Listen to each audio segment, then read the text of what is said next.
Hello everyone and welcome to another video lesson. Today I am talking about the Autism Society of America. I'm doing this to commemorate Autism Acceptance Month. You will see exactly why later in the video. The Autism Society of America is probably one of the oldest autism nonprofits in the United States, if not the oldest. Given that given that research and discourse on autism have changed dramatically in the past several decades, an organization this old is bound to be interesting to look at. For a fair disclosure, I have no personal involvement with this organization, so I am indeed coming at this from an outsider perspective. I still think there are things worth talking about and critiquing regardless. I want to make it clear up front that I am not asking anyone to feel any one way or another about this organization, nor is this meant to be a call to action. It's simply a critique of their organization's history, and by extension, my 2 cents on them. Autism Society of America, ASA, was founded in 1965 by Bernard Rimland, Ole Ivar Lovas, and Ruth Sullivan. Their original name was the National Society for Autistic Children. They have a national chapter that was previously located in California but has since moved to Maryland. They also have many local chapters across the country that vary in size and priorities. Now, Remlin and Lovash should already raise a few eyebrows. I'll talk about them more in depth in just a bit, but anyone who's familiar with autism history on an intermediate level should recognize these two, and not necessarily in a good way. That isn't to say everything ASA has ever done has been reflective of its founders or vice versa, but it is definitely something to keep in mind when discussing them. Here is a picture of Ruth Sullivan. She passed away a couple years ago in 2021. Sullivan was the ASA's first president. I think there is some historical context to this organization's founding. Connor and Bettelheim's refrigerator parent theory of autism was still rampant. For the uninitiated, this was a long discredited theory that autism was caused by cold parenting that lacked affection. The supposed lack of connection autistic people would show others was blamed on parents not showing enough affection. Parents, naturally, did not like being told this, and many had a hard time buying that it was the real cause of autism. So any alternative theory sounded good to them. The founders of ASA had alternative theories in mind. Sullivan, Lovas, and Rimland did a lot of outreach to local communities of parents of autistic people. Parents who were stuck and didn't have any real answers to what autism was or what the right thing to do with their autistic offspring was. So, an organization like this, that would be dedicated to finding solutions at the grassroots level, was a very attractive prospect. They held the first National Congress in July of 1969 in Washington. Connor was actually the keynote speaker and told parents some pleasing stuff and made it sound like his theories were misinterpreted and that parents were not to blame for autism. But then went on to continue using his typical terminology in his later work. So it very much could have just been a political move on his part. This was also more than 20 years before the Americans with Disabilities Act was signed into law, and a few years before Section 504 of the Rehabilitation Act and the Individuals with Disabilities Education Act, IDEA, were signed into law. The disability rights movement hadn't hit its prime yet. Self advocacy wasn't really recognized as a thing. The self advocacy movement would hit its stride in the coming years, then the independent living movement, and of course the neurodiversity movement after that. But for now, a lot of grassroots disability advocacy was done primarily by caregivers. A lot of people with disabilities, including autistic people, were still living in institutions. That was still the default recommendation given upon diagnosis. Many parents really didn't want this to happen. Anything that would prevent institutionalization was a win in their book. So let's talk about Rimland and Lavos.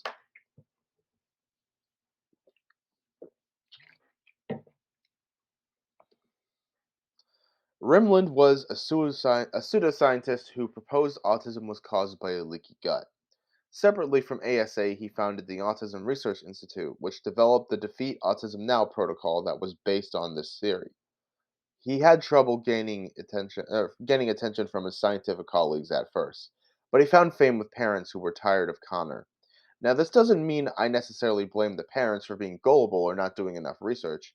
I get why they were enticed by him. Parents do the best they can with the information they're given. It's still unfortunate that Rimland gained any kind of traction. I blame him for this more than anything. Though you could certainly say the same thing about Connor, Bettelheim, Asperger, or anyone else who ended up being very wrong about autistic people.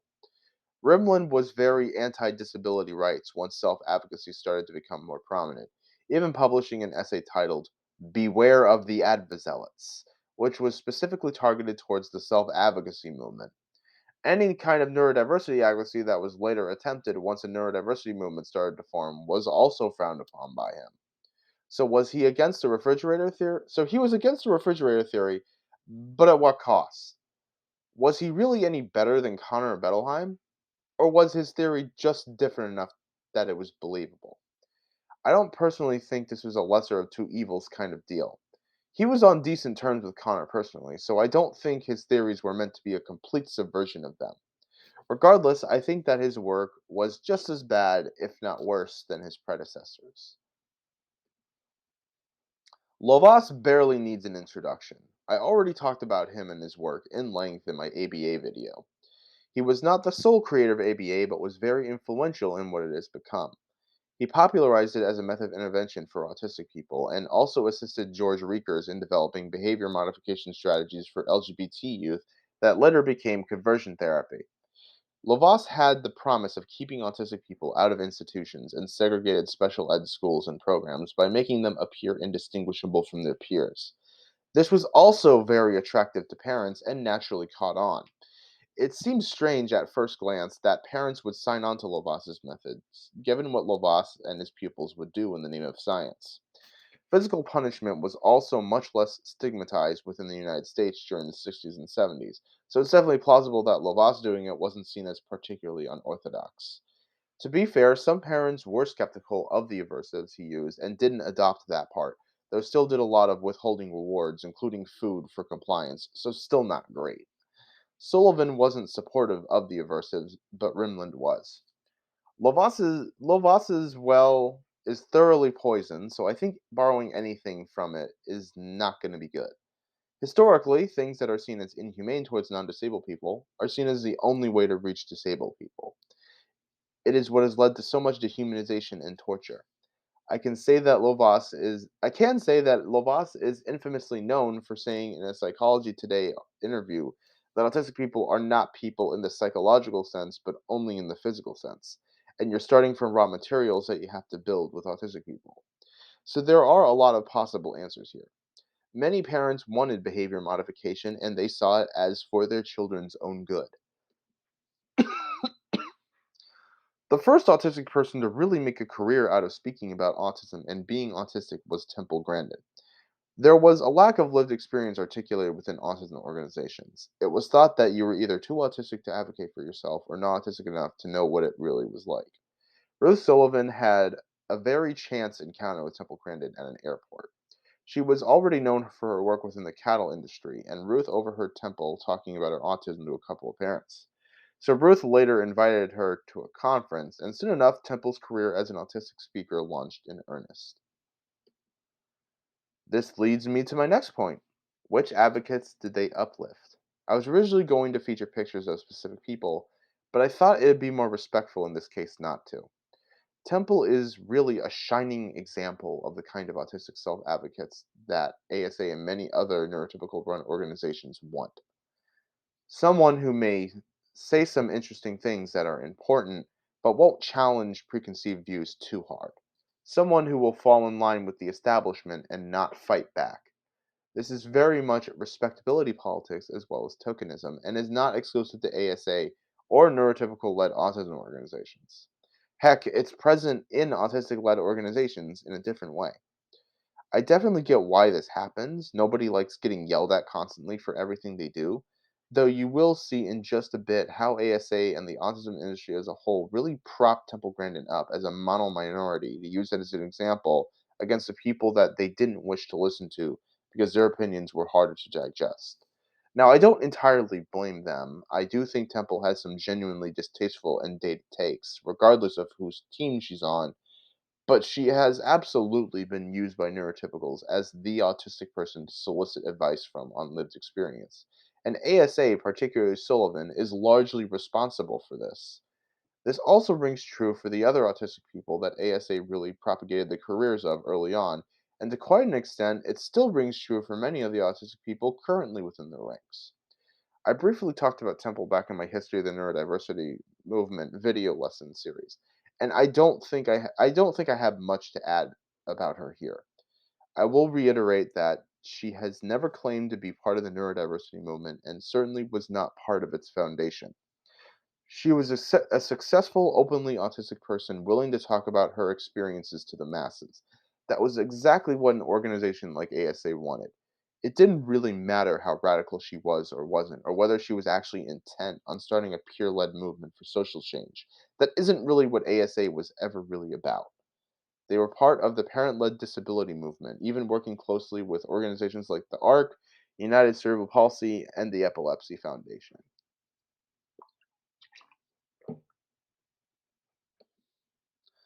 ASA was the first organization to recognize Autism Awareness Month in the 1970s. I think that they wanted to give autism the same recognition that other disabilities were getting with their own awareness campaigns in months, weeks, etc. Now, what autism awareness as a concept has become is another story. I think ASA has some, though not all, to do with that. So, yeah, it is April, and I am talking about the history of Autism Awareness Month. Go figure. The dynamic ASA played in the autism community started to shift once autistic led organizations began cropping up, particularly Autism Network International. Think of it as the younger generation becoming more independent and starting to break away from the elders they previously relied on for support. This was happening across the board with the disability rights movement in general. There was a working relationship between the two at first. Jim Sinclair attended their 1991 national conference in California, though he received a lot of questions he felt were very invasive, prompting the term self-narrating zoo exhibit. A representative from ASA's board and some other parents approached Jim and another autistic person, offering to form an advisory council within their organization that would help advise ASA and put together conferences. They immediately accepted this, and Jim even told them about how Z was forming an independent autistic led organization, that of course being ANI. The ASA reps then offered financial and administrative assistance. They offered they also offered space in ASA's newsletter. This sounded promising, though further communication was slow. An ASA board member later confirmed to Jim that the offer they gave at the conference was meant to be an empty gesture to impress some parents. They didn't expect to have to follow through because they didn't think autistic people were capable of organizing themselves. Yikes! To make matters worse, some ASA board members started a rumor that Jim was faking their autism. Then in 1993, when Jim had submitted Don't Mourn for Us, basically the founding speech of the neurodiversity movement, the president took special initiative to instruct the advisory committee not to accept it. That is an extremely vicious and hostile thing to do and is inexcusable. I assume this was the doing of Ruth Sullivan, as she was ASA president for a long time. Apparently, it's because Temple Grandin was already set to give a similar talk. I still think it's pretty vile to go out of your way to tell the committee reviewing submissions to skip a specific one. I'm also not sure I buy that reason. So only one autistic person can give a talk about how parents react to an autism diagnosis? It also shows how Temple was more respected than Jim was, probably for the reasons I discussed in an earlier slide. Don't Mourn for Us was radical and very hard for a lot of people to hear. It still is 30 years later. It still does not excuse Sullivan's or whoever the president was' callous behavior. The committee likely would have voted against it anyway, and it would have been a more normal rejection. Several people involved with ANI were still involved with different autism societies over the years, so it's not like there was a complete severance of ties. But clearly, there was some opposition to autistic people being organized together in a serious and meaningful manner within their ranks. They were more keen on handpicking respectable autistic people that could maybe have some input, but not truly be in charge. I already talked about how there was some support of aversive treatments within ASA, particularly by their co-founders. But they also let the Judge Rotenberg Center present at their conferences for several years. It took a while for them to be persuaded not to. If it was only done once, that'd be one thing. The fact that they did it for so long one wonder if ASA had any vested interest in sponsoring them. Lovas had some connections to them, or at the very least, some of his extreme tactics were and are utilized there. I'm also unsure if there was ever a public apology for it. Autism Speaks did something similar at a 2013 walk, and they never publicly apologized, acknowledged it. It could be that ASA did, and I just haven't found it. Regardless, it was a really poor decision for them, and the fact that it took for so long for them to stop doing it is quite confusing. The puzzle piece was already a common symbol for autism, particularly the piece accompanied by a crying child. ASA designed their own rendition of it in the late 90s, which you've seen in other slides, that being the puzzle ribbon. The puzzle ribbon was in fact designed with input from autistic people. It was meant to symbolize respect and hope for a brighter future, as well as the complexity and mystery of the autism spectrum. So, what it stands for isn't as bad as the previous symbolism. However, it still portrays autism as mysterious and puzzling, which in turn can say that autistic people are that way. It's also a real eyesore to look at, a sensory nightmare. It's been used for a number of things outside of ASA for years, often not for great things like ABA centers and the like. Opposition to this specific ribbon, as well as the puzzle piece in general, started pretty soon after ASA designed it. You can see the pin on the left from autistics.org that shows the ribbon saying, "Here we are silenced. Parents don't speak for us." This is a pretty pointed jab at ASA specifically. This is far from the only opposition to the puzzle piece or even this specific ribbon for the neurodiversity movement, though it is among the earliest. Autistics.org eventually adopted the real voice of autism as their slogan as a protest to ASA's slogan being the voice of autism. Then in the mid 2000s, ASA posted this ad series on their website called Getting the Word Out, meant to raise awareness of the supposed hardships autistic people faced. This picture was part of it, a child with duct tape over his mouth and the caption, "He'd tell you more Americans have autism than HIV and cancer combined."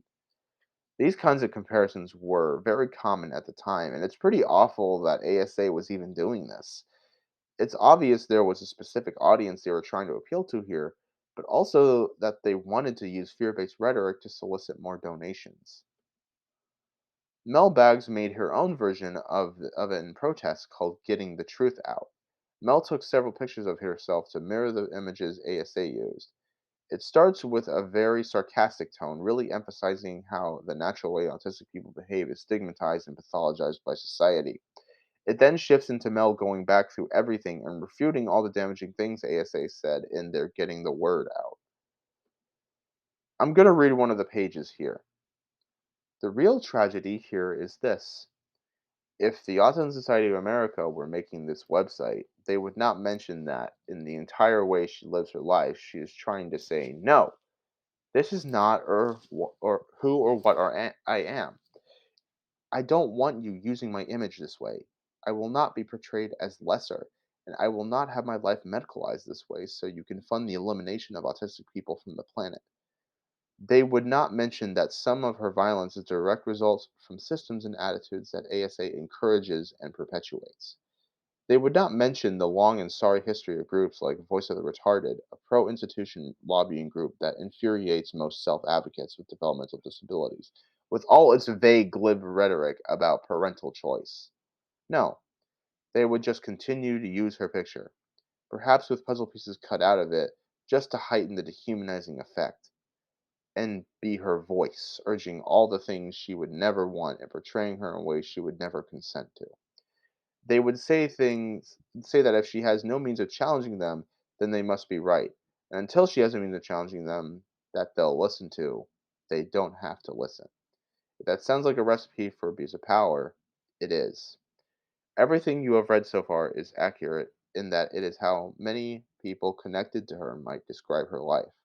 The basic facts are accurate, but the model for describing her experiences is narrow and medicalized. It is not how she would describe her life or anyone else's. If you want to know what she thinks all about this, read on.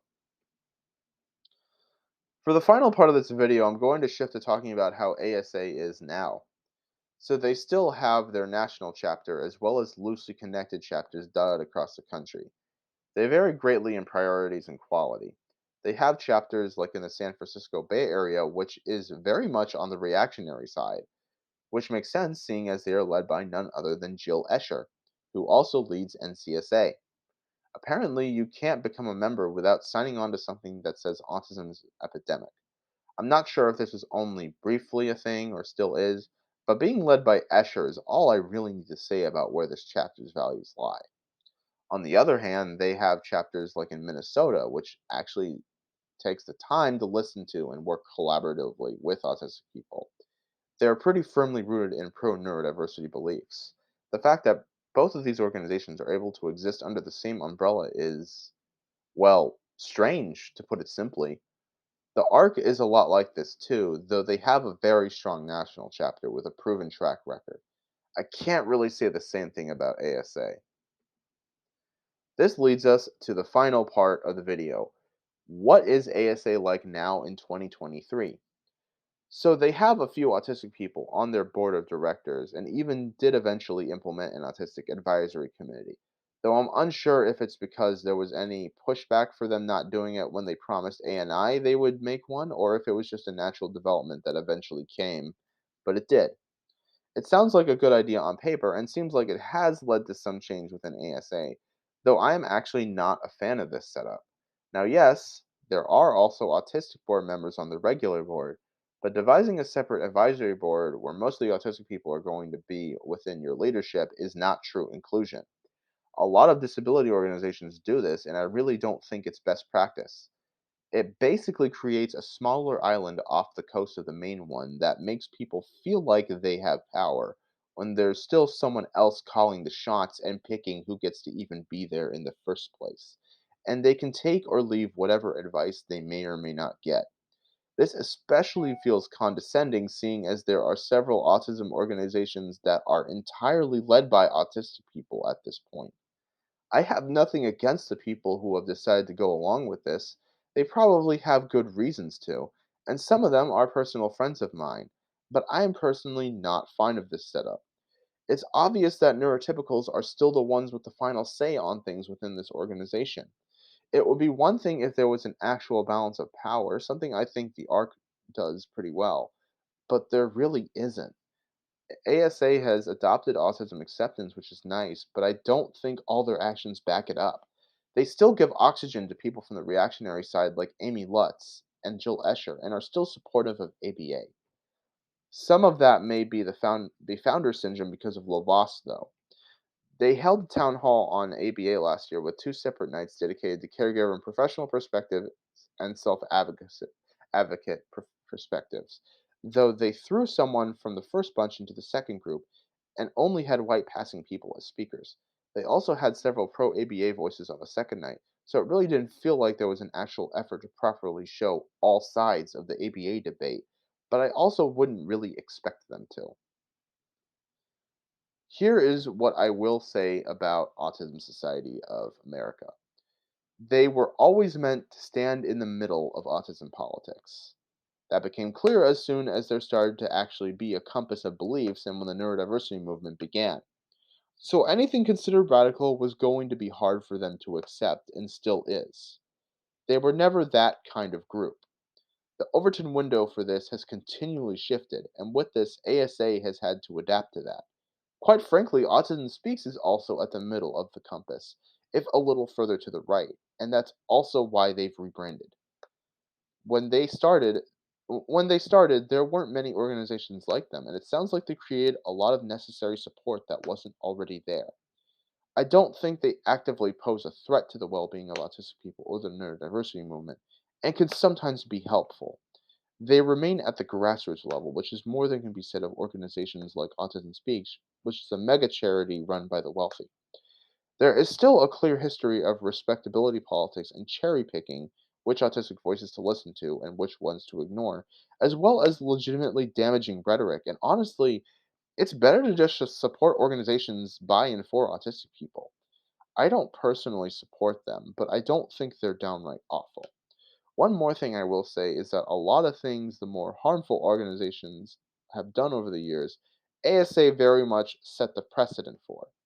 A lot of things Autism Speaks does, ASA did first. I also just can't, in good conscience, separate their founders from them. Remlin and Lovaas did irreparable harm to autistic people. I think ASA shows exactly the problem with trying to be as centrist as possible and what harmful things that can allow. I think they're still a somewhat acceptable organization to support, but I am not a fan. Thank you so much for watching, and happy Autism Acceptance Month.